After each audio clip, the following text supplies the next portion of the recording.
जय श्री कृष्णा। राधे राधे। आज की इस वीडियो में हम निर्जला एकादशी की पूजा विधि के बारे में बात करेंगे। निर्जला एकादशी के दिन हमें सुबह से लेकर शाम तक कैसे क्या करना है, सारी बातें आज की इस वीडियो में जानेंगे, तो आप एक भी स्टेप मिस मत करना।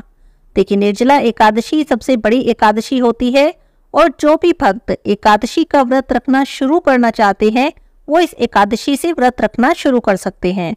जो भी भक्त साल की सभी एकादशी का व्रत नहीं कर पाते हैं वो भी निर्जला एकादशी के इस एक दिन के उपवास को कर सकते हैं। निर्जला एकादशी का ये उपवास बहुत कठिन माना जाता है क्योंकि गर्मी का मौसम है और पूरे 24 घंटे से भी अधिक समय तक निर्जल यानी बिना पानी पिए रहना पड़ता है। इस एकादशी में ना ही कुछ खाया जाता है और ना ही पानी की एक बूंद भी पी जाती है, तभी ये व्रत पूर्ण माना जाता है। इस व्रत को लेकर कुछ मिथ्या भ्रम भी है कि इसमें सूर्यास्त के बाद हम पानी पी सकते हैं और इसका दोष नहीं लगता है, लेकिन ऐसा बिल्कुल भी नहीं है। पूरे 24 घंटे का निर्जल उपवास रखा जाता है, तभी यह व्रत पूर्ण होता है। निर्जला एकादशी जिस भी दिन पड़ रही है उस दिन के सूर्योदय से लेकर अगले दिन के सूर्योदय तक का पूरा निर्जल उपवास रखा जाता है। तो इस बार 18 जून को निर्जला एकादशी है, तो 18 जून के सूर्योदय से लेकर 19 जून को सूर्योदय होने के बाद जब पारण समय होगा, उसी के बाद पारण करने के बाद हम जल पी सकते हैं, तभी हमारा यह व्रत पूर्ण माना जाएगा। चलिए अब निर्जला एकादशी की पूजा विधि के बारे में बात कर लेते हैं। देखिए, हर एकादशी पर व्रत जो है दशमी तिथि से शुरू होता है।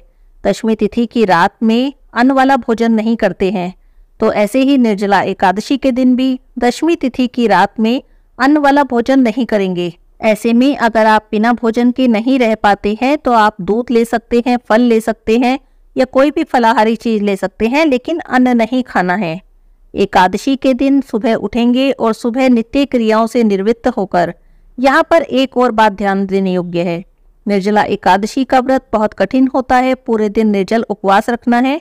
तो ऐसे में आप निर्जल एकादशी के दिन ब्रह्म मुहूर्त से पहले जल पी सकते हैं। ब्रह्म मुहूर्त का समय रहेगा सुबह 4 बजे से, तो 4 बजे से पहले पहले आप पानी पी सकते हैं। इसके बाद नित्य क्रियाओं से निवृत्त होकर और स्नान करें। स्नान करना पवित्र नदियों के जल में शुभ माना जाता है, लेकिन यदि आप नदी में जाकर स्नान नहीं कर सकते हैं तो घर पर ही नहाने के पानी में गंगा जल मिलाकर स्नान करें। ऐसा कहा जाता है कि हर हर गंगे कहते हुए, माँ गंगा को याद करते हुए अगर साधारण जल से भी स्नान किया जाए तो वह गंगा जल के समान हो जाता है।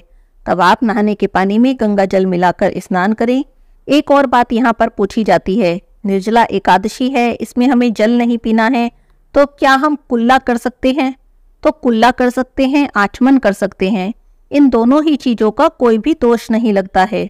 एकादशी के व्रत में, कोई भी एकादशी का व्रत हो, उस दिन हम दातुन या मंजन तो करते ही नहीं है, सिर्फ उंगली से अपने दांतों को साफ करते हैं। तो आप कुल्ला कर सकते हैं और आचमन भी कर सकते हैं। बस एक बात का ध्यान रखें, आचमन करते समय भी आपको 5 ग्राम से ज्यादा जल नहीं लेना है, यानी लगभग 1 घूंट से ज्यादा पानी आपको नहीं लेना है। अगर आप इससे ज्यादा पानी लेते हैं तो इससे व्रत हमारा भंग हो जाता है।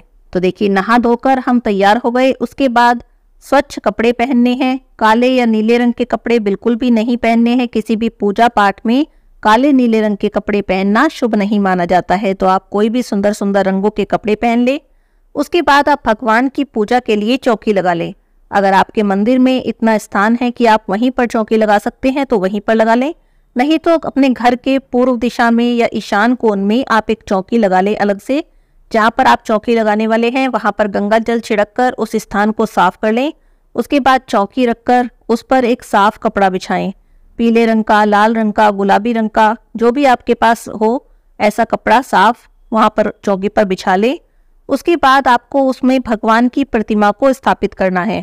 प्रतिमा स्थापित करने से पहले आप उनमें गंगा जल से या पंचामृत से उनका अभिषेक कर लें। अगर आपके घर में लड्डू गोपाल जी विराजित हैं तब आप उनका भी पंचामृत से अभिषेक करें। उन्हें सुंदर पीले रंग के कपड़े पहनाएं, उनका बहुत सुंदर श्रृंगार करें और उसके बाद चौकी पर भगवान को विराजित कर दें।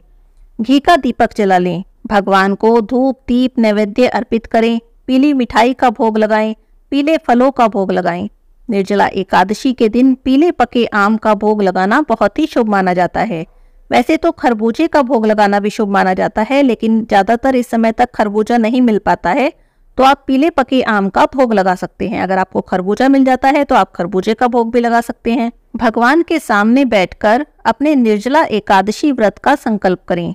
संकल्प करने के लिए हाथों में जल ले लें, पुष्प ले लें और सफ़ेद तिल ले लें और कुछ दक्षिणा ले लें और भगवान के सामने बैठकर कहें, हे भगवान, आज एकादशी है और आज के दिन मैं निर्जल और निराहार रहूंगी। आज एकादशी का व्रत करूंगी। कल द्वादशी तिथि में पारण करने के बाद ही अन्न या जल ग्रहण करूंगी। आप मेरे इस व्रत में सहायक हों। आपकी कृपा से मेरा ये व्रत निर्विघ्न पूर्ण हो, इसमें कोई भी बाधा ना आए। और ऐसा कहकर वह संकल्प का जल आप भगवान के सामने छोड़ दें। इसके बाद आप भगवान के मंत्रों का जाप करें, एकादशी व्रत की कथा को पढ़ें या सुनें, भगवान की आरती करें और फिर आपको पूरे दिन का निर्जल उपवास करना है। उपवास करते समय आप भगवान का ध्यान अपने मन से बिल्कुल भी ना हटने दें। आप भगवान का ध्यान करते रहेंगे तो आप संसार की बुराइयों से बचे रहेंगे। भगवान के मंत्रों का जाप करते रहेंगे तो किसी की बुराई नहीं कर सकेंगे। तो इसीलिए मन ही मन आप भगवान के मंत्रों का जाप करते रहें। अगर आपने कोई मंत्र ले रखा है तो उस मंत्र का जाप करें, नहीं तो हरे कृष्णा मंत्र का आप जाप कर सकते हैं। एकादशी के दिन तुलसी देवी की पूजा विशेष रूप से की जाती है। भगवान श्री हरि के साथ साथ तुलसी देवी की पूजा भी जरूर करें। तुलसी देवी में घी का दीपक अर्पित करें, उनकी परिक्रमा करें, कथा पढ़ें, उनकी आरती करें। हाँ, एक बात का ध्यान रखें, एकादशी के दिन तुलसी देवी में जल नहीं देते हैं और पत्ते भी नहीं तोड़ते हैं। तो एकादशी की पूजा के लिए और भोग के लिए जो आपको तुलसी दल चाहिए, तुलसी के पत्ते चाहिए, वो आप दशमी तिथि में ही तोड़कर रख लें। तोड़कर उन्हें आप फ्रिज में रख सकते हैं। एक दिन पहले तोड़े हुए तुलसी दल बासी नहीं माने जाते हैं। 11 दिन तक आप तुलसी दल का प्रयोग कर सकते हैं। तो आप पहले दिन तोड़कर रख लें और एकादशी की पूजा में उनका प्रयोग कर सकते हैं। तुलसी देवी के साथ साथ एकादशी के दिन माता महालक्ष्मी की भी पूजा करनी चाहिए। माता महालक्ष्मी की पूजा करने से घर में सुख शांति और धन वैभव का वास होता है। पूरे दिन के निर्जल उपवास के बाद आप शाम के समय फिर से भगवान श्री हरि की लड्डू गोपाल जी की पूजा करें, आरती करें और रात भर भगवान का कीर्तन करते हुए समय को व्यतीत करें। अगर आप रात भर का जागरण नहीं कर सकते हैं तो इस दिन भगवान के सामने ही सोना, भगवान के पास ही शयन करना बहुत शुभ माना जाता है। तो आप वहीं पर अपना बिस्तर लगा लें, भगवान के सामने ही जमीन पर सोएं और वहीं पर आप विश्राम करें। अगले दिन सुबह द्वादशी तिथि में नहा धोकर स्नान करें। पहले दिन की तरह ही भगवान की पूजा करें। उसके बाद आप शुद्ध सात्विक भोजन तैयार करें। आपको पारण करना है और पारण बासी भोजन के साथ तो बिल्कुल भी नहीं किया जाता है। आप भोजन तैयार करें, ब्राह्मणों को दान दक्षिणा दें, भोजन कराएं। घर बुलाकर नहीं भोजन करा सकते हैं तो मंदिर में ही भोजन और जो भी आपने दान दक्षिणा देनी है वो आप मंदिर में ही भिजवा दें। ब्राह्मणों का आशीर्वाद लेने के बाद ही अपने व्रत का पारण करें। निर्जला एकादशी व्रत का पारण जल और तुलसी दल के साथ किया जाता है। अगर आपने पूरी तरह से निर्जल व्रत रखा है तो जल और तुलसी दल के साथ आप अपने व्रत का पारण कर सकते हैं। एक और बात, बहुत कठिन व्रत है, सभी लोग निर्जल उपवास नहीं रख पाते हैं। तो अगर आप निर्जल उपवास नहीं रख सकते हैं तब आप फलाहारी उपवास जैसे और एकादशी का रखते हैं उसी तरह से भी इस व्रत को रख सकते हैं। और द्वादशी तिथि में शुभ समय में जो शुभ समय बताया गया है, मैंने इसकी वीडियो पहले ही बना दी है, तो जो शुभ समय बताया गया है एकादशी व्रत पारण का, उस समय में आप अपने एकादशी व्रत का पारण कर लें। एकादशी व्रत पारण के दिन अगर आपका कोई दूसरा व्रत भी पड़ जाता है तब भी आप जल और तुलसी दल से व्रत का पारण कर सकते हैं। फलों से या फलों के जूस से भी आप व्रत का पारण कर सकते हैं। एक और बात, एकादशी के दिन जो आपने भगवान को भोग लगाया है, अगर आपने निर्जल निराहारी व्रत रखा है तो पारण के समय आप इसी फल से अपने व्रत का पारण कर सकते हैं। अगर आपने फलाहारी व्रत रखा है तो आप उसे फलाहार में ले सकते हैं। अब बात करते हैं निर्जल एकादशी के दिन हमें क्या दान करना चाहिए। देखिए, निर्जल एकादशी के दिन आप अपनी शक्ति सामर्थ्य के अनुसार वैसे तो कुछ भी दान कर सकते हैं, लेकिन इस दिन पानी से भरा घड़ा और चीनी शक्कर दक्षिणा के साथ दान देना बहुत शुभ माना जाता है। आप एक पानी से भरा हुआ घड़ा ले लें।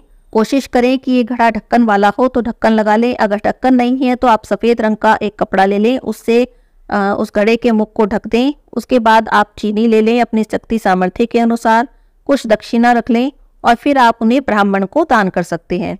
निर्जला एकादशी का यह दान ब्राह्मण को ही किया जाता है। इसके अलावा आप ब्राह्मण को पंखा दान कर सकते हैं, छतरी दान कर सकते हैं, जूता दान कर सकते हैं, या आप फलों का दान कर सकते हैं।